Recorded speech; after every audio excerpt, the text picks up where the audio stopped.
Você curte o Conexão 21? Então inscreva-se no nosso canal, ative o sininho e dá aquele like que ajuda muito na divulgação.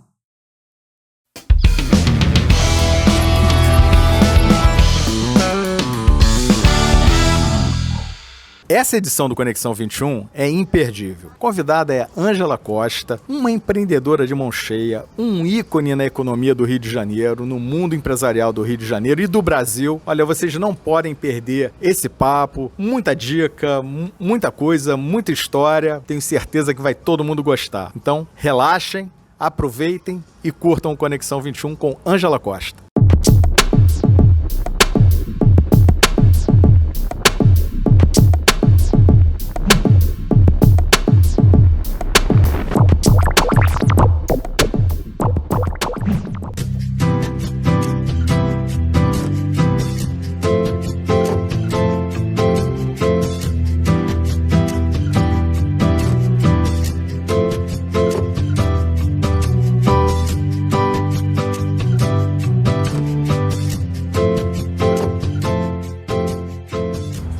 Bom, pessoal, estamos aqui em mais um Conexão 21, diretamente do Hotel Fairmont, em Copacabana.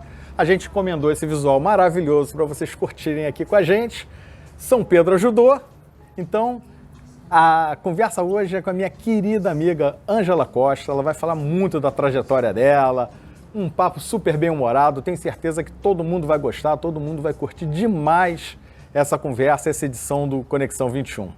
Mas antes da gente entrar, eu quero chamar você para participar da Maratonete. Está aparecendo aqui embaixo o link, o QR Code, essa maratona virtual que passa por todos os estados do Brasil e é, na verdade, uma brincadeira para a gente vencer o sedentarismo. Se der uma voltinha na praia, dê uma andadinha na lagoa ou até no seu bairro, vai lá, registra, coloca seus quilômetros. Para cada quilômetro real a gente gera 50 quilômetros virtuais e começa a passear pelo Brasil, que é muito bacana e o pessoal está curtindo demais. E enquanto isso também, não deixem de participar da campanha aqui da camiseta solidária, essas camisetas do Conexão, da NET, tem da Maratonete. Em off aqui, depois eu conto por que eu não estou vestindo a camiseta da Maratonete. Eu fiz uma aventura, mas não deu muito certo. Mas comprem a camiseta, porque cada camiseta vendida, o que é apurado é revertido para uma instituição de caridade e isso daí a gente está ajudando aí realmente quem precisa nesse momento tão difícil, tá certo? Mas chega de blá blá blá, o papo hoje aqui é com a Ângela. Ângela, muitíssimo obrigado por ter aceitado o meu convite, é uma alegria, uma honra danada você estar participando aqui do Conexão 21. Eu que agradeço, Alberto. Bom dia a você, a todo o teu público aí. Eu gostaria de agradecer essa oportunidade desse bate-papo, até porque é sempre um grande prazer conversar com você. É muito bom conversar com pessoas inteligentes, dinâmicas como você. Olha, Ângela, você sabe que eu tenho assim, uma admiração gigante por você. Você me convidou para ser presidente do Conselho de Inovação na Associação Comercial. Para mim isso foi uma honra enorme, fico muito feliz com isso.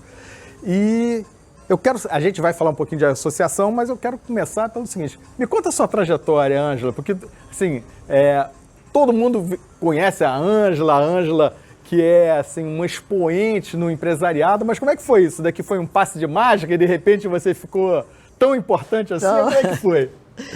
Tem muito suor aí, né? Tem muito suor, muita luta, né? Eu acho que a minha primeira, vamos dizer assim, não é guerra. A primeira luta que a gente começa na vida é porque eu perco a minha mãe aos 11 anos de idade. E vou para o colégio interno. Tenho a sorte de estudar no Colégio Santa Marcelina, no Alto da Boa Vista. Nós estamos falando disso de 50 anos atrás, onde o Santa Marcelina era um colégio assim, altamente elitizado. Existia no Rio de Janeiro o Sacré-Cœur, Sion, né? E o Santa Marcelina, que tinha as pessoas internas. E foi estudar interna lá, com toda aquela elite. O Santa Marcelina era muito voltado com aquelas pessoas que moravam fora do Rio. Então, queriam que os filhos viessem estudar na capital. Só que tinha uma diferença. Todos eram filhos de governadores, grandes fazendeiros, industriais do Brasil, e eu era filha do motorista do colégio. Então, naquela época, 50 anos, não existia nem a palavra bullying, né? Mas todo esse tipo de coisa aconteceu, porque adolescente também tem sempre um ladinho, né? Malzinho, que gosta de... Implicante. Implicante, entendeu? Tipo assim, olha, e todo mundo morava na Zona Sul e eu morava no Meia. Né, dizia assim, vamos dar uma festa que todas irão, Ângela, mas você não pode ir porque você não deve ter roupa. Você mora no Meia, não vai poder vir a Copacabana. Então, naquela época, entendeu, Alberto, eu já falei, olha, eu tenho duas opções na vida, tá? Ou eu vou me afundar, ou eu vou lutar e vou sobreviver. E realmente, a minha opção, achei que não tinha outra, era vencer. E com isso, nós começamos a lutar e a entender, muito jovem ainda, que a vida, como a gente brinca, né, diz que Brasil não é para amadores, a vida também muito menos. Então, nós temos que lutar. E assim eu fui, depois fiquei até o normal, me formei no normal, e depois fiz Belas Artes, foi minha primeira faculdade. Oh, sensacional. Por quê? Porque eu fui para a fila do vestibular e disse, o que eu vou fazer? As minhas amigas de farra, uma disse, eu vou fazer Direito, outra Letras. Eu digo, não quero isso, vou fazer Belas Artes. Botei na opção, era dividido, tirei em terceiro lugar para a UFRJ. Sensacional. Aí eu falei, então vou fazer. E ali, quando comecei a fazer, eu falei, olha, eu vou... Aí eu comecei assim, eu preciso ganhar alguma coisa, um dinheirinho, e abro uma boutique na garagem da minha casa. Abro a garagem, tudo que eu aprendia na faculdade, de estampar camiseta, ainda era uma época meio hippie e tal, achei uma costureira que fazia umas saias, assim, eu tingia, botava batique, eu fazia oficina de couro, eu fazia as almofadas, vendia, e aí foi meu primeiro empreendimento.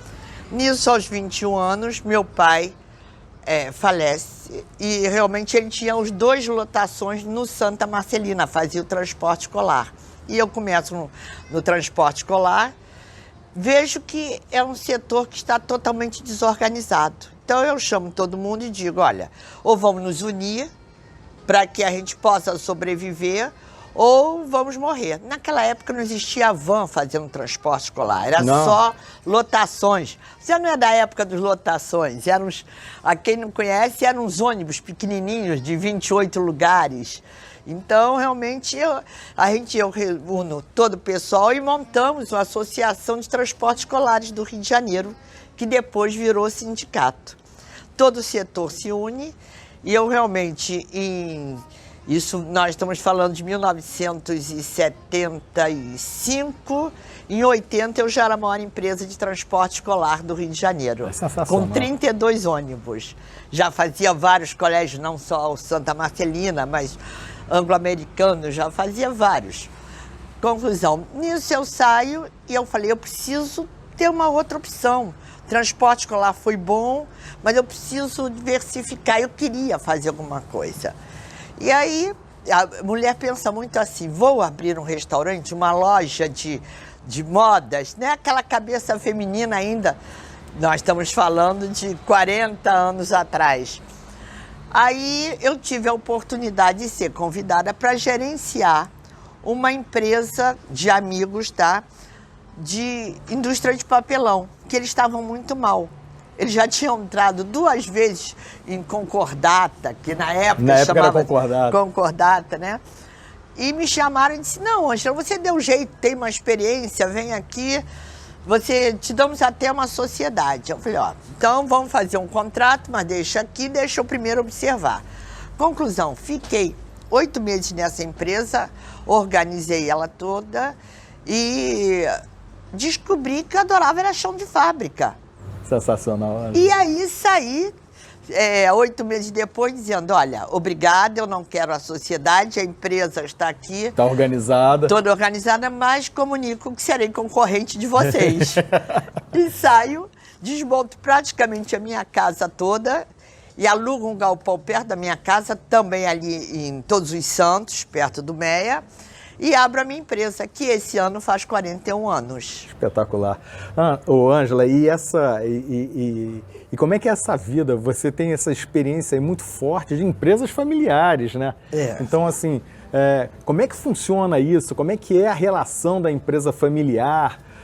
E principalmente agora que você já trocou de geração na Paperbox, né? Exatamente. Isso aconteceu naturalmente, né? Meus filhos, eu tive a sorte deles quererem realmente assumir a empresa, os dois, a minha filha e meu filho.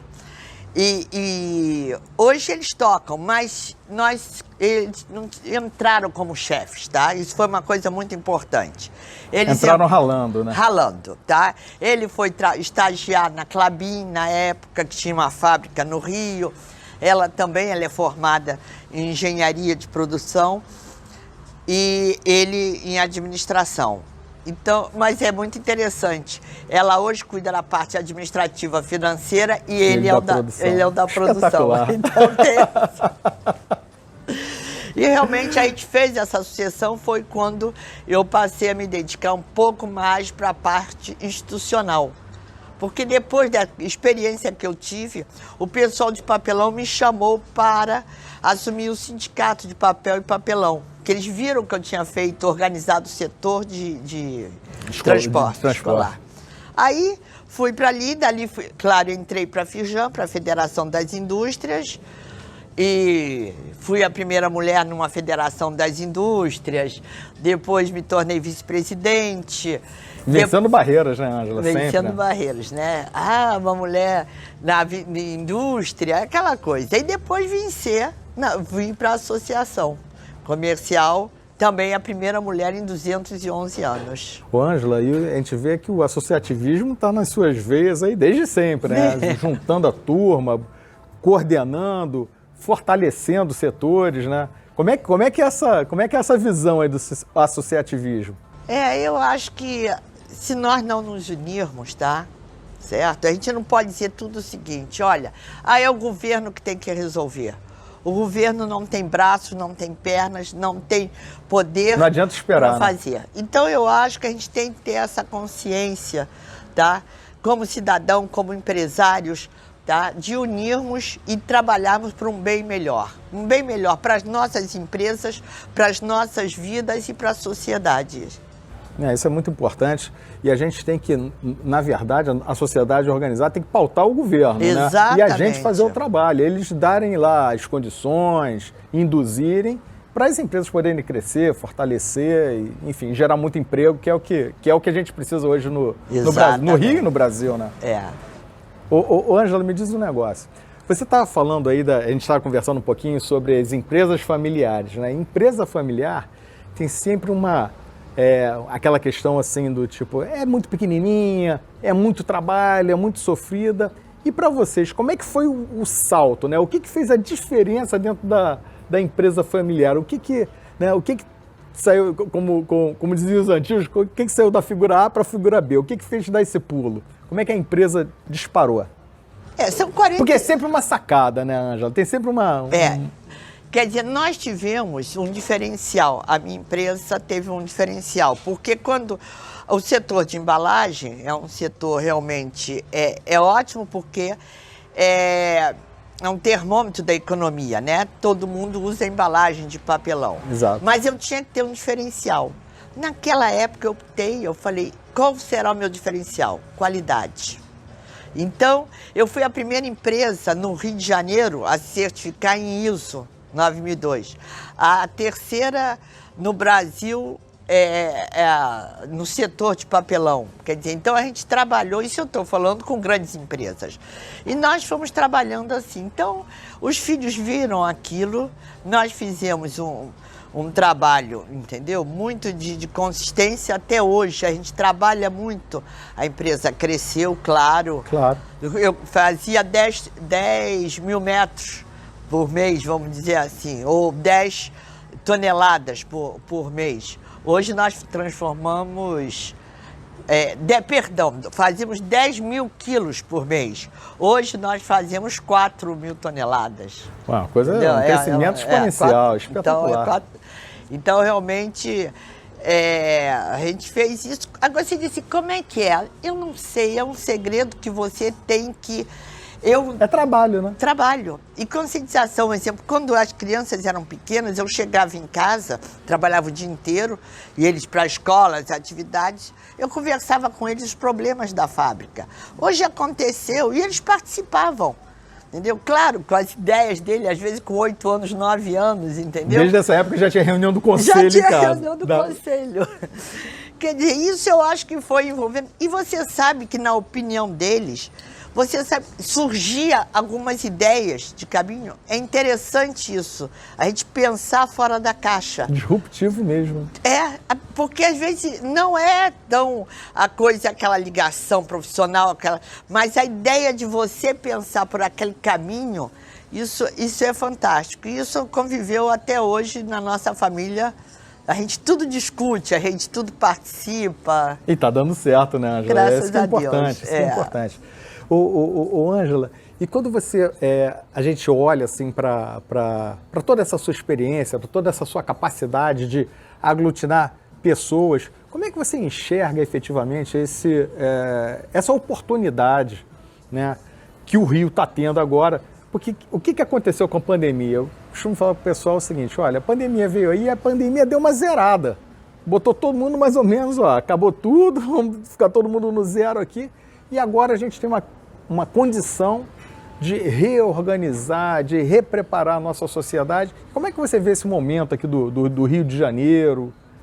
Olha, eu acho que o Rio ainda vive um momento difícil, né? Porque não, sem dúvida. Foi o estado que mais sofreu. O Rio vem sofrendo há muito tempo, de perder empresas para outros estados, de fechar. O centro do Rio está muito sacrificado, mas eu vejo hoje que o Rio tem essa vontade de recuperação. E eu vejo as autoridades também com essa vontade. Eu acho que, nesse momento, tanto o nosso governo do estado como o governo da Prefeitura do Rio tem conversado muito com os empresários e sentido as necessidades. Então, eu acho o seguinte, não adianta nós fecharmos, nós temos que ter consciência que nós temos uma pandemia, que temos que seguir as empresas, os protocolos de garantia da saúde, mas a economia tem que rodar. A economia não pode parar. Já passamos por todos os sacrifícios que podiam. Tem setores, você sabe disso, como bar, restaurante, eventos, estão muito sofridos. Não podem mais, desde que sigam os protocolos. E eu acho que está havendo essa conscientização, entendeu? Eu acho que a população tem que se conscientizar para que o Rio volte a se recuperar, para que a gente tente evitar essa contaminação que é mundial, né? Não, que não é uma coisa do Rio, não é uma coisa do Brasil, é uma coisa que tomou conta do mundo. É por isso que eu digo, isso deu uma zerada. Então, isso coloca a gente também em condições de saltar na frente, né? Exatamente. Então, você estava falando, Ângela, da questão dos eventos. Você esteve lá visitando a gente em 2019 no Rio Info, assim, evento gigante, com muita gente participando, tal. E assim, o próprio Rio Info teve que se reinventar nesse período, né? Então, como eu digo pro pessoal, gente, olha só, mudou o tabuleiro. Então, vamos reorganizar as peças aqui e vamos fazer desse limão, não dá para fazer limonada, vamos fazer uma caipirinha. Então, para a gente poder continuar em frente. Eu acho que o seu exemplo de empreendedorismo, de força, de trabalho, é inspirador para todos os empresários, para todos os empreendedores aqui do Rio de Janeiro, você mostrar que é possível sim criar uma empresa pequenininha, essa empresa pequenininha crescer, florescer, sabe, gerar uma sucessão planejada, organizada e se tornar uma grande empresa. Eu acho que isso daí Bom, Ângela, você sabe que eu sou fã, né? Então, não, eu vou rasgar cedo aqui até não poder mais. Não, agora, Alberto, você que é bem desse setor, nós evoluímos avançamos 10 anos nessa pandemia, né? Porque essa nova realidade virtual de você aprender a fazer reuniões, existia essa resistência, né? Existia muito. Então, você vê que em 10 anos, por necessidade da pandemia, nós tivemos que aprender a própria associação. Nós tivemos que sair daquela coisa presencial, tradicional, para o que nós temos que fazer? Bota o webinar, compra, não é isso? Exatamente. Tecnologia, vamos aprender. E realmente, você vê que nesse ano fizemos quase 100, entre webinar, reuniões virtuais assim, e com muito sucesso. Olha, Ângela, sob sua tutela, no ano passado o Conselho de Inovação da Associação, ele fez acho que 20 reuniões. A gente no presencial, a gente fazia assim por ano 8, 10, assim, estourando 12. A gente fez 20 ano passado e esse ano a gente já está em 11 realizadas. Então acho que você tem razão nesse aspecto. A tecnologia está permitindo esses encontros, essas coisas. E quando eu falo assim que ela deu uma zerada, quantas vezes o empresário, né, principalmente a gente aqui no Rio, sai aqui do Rio, preciso fazer uma reunião em São Paulo, sai do Rio, ou pega um avião, vai para São Paulo, às vezes passa a noite, às vezes volta no mesmo dia. É um custo danado para uma reunião. Exatamente. Que eu sempre falo para o pessoal o seguinte, Ângela, se você faz isso tudo e a reunião é ok, você volta com um sorriso estampado no rosto. Mas você faz isso tudo e o negócio não é tão bom assim. O cansaço fica maior, tudo fica parece muito maior. E hoje em dia, o que acontece? As pessoas já estão dispostas a fazer essas reuniões de forma pela internet. Então fica mais barato, fica mais fácil, fica mais ágil. E eu acho que isso daí... E mais participativo. Mais porque participativo, as pessoas exatamente. dizem, não, aqui em casa eu consigo fazer, até pelo celular. Então as pessoas estão se adequando e passando a entender a tecnologia. Você vê que várias gerações que sabia que tinha, mas que estava longe o instrumento. Você deve falar isso muito melhor do que eu. Estão todo mundo né? Eu vejo amigas minhas, muito mais velhas inclusive, que realmente vão lá, como é que usa Zoom, como é que... todo mundo teve que se adaptar. A transformação digital foi a jato. A jato. A jato. E eu acho que isso daí impactou as empresas, impactou as associações, impactou muito a vida das pessoas, sem dúvida nenhuma, e está impactando os negócios, né, Ângela? A forma como a gente está lidando, a forma como que a gente está trabalhando esse ambiente todo, né? Olha, pessoal, esse papo com a Ângela foi tão bom, que eu perdi a hora, a gente extrapolou os minutos, então, pela primeira vez, o Conexão 21 vai ter parte 1, parte 2, a missão com Ângela Costa. Fiquem ligados na semana que vem, que tem mais um pouquinho dessa experiência, dessa pessoa maravilhosa. Até lá!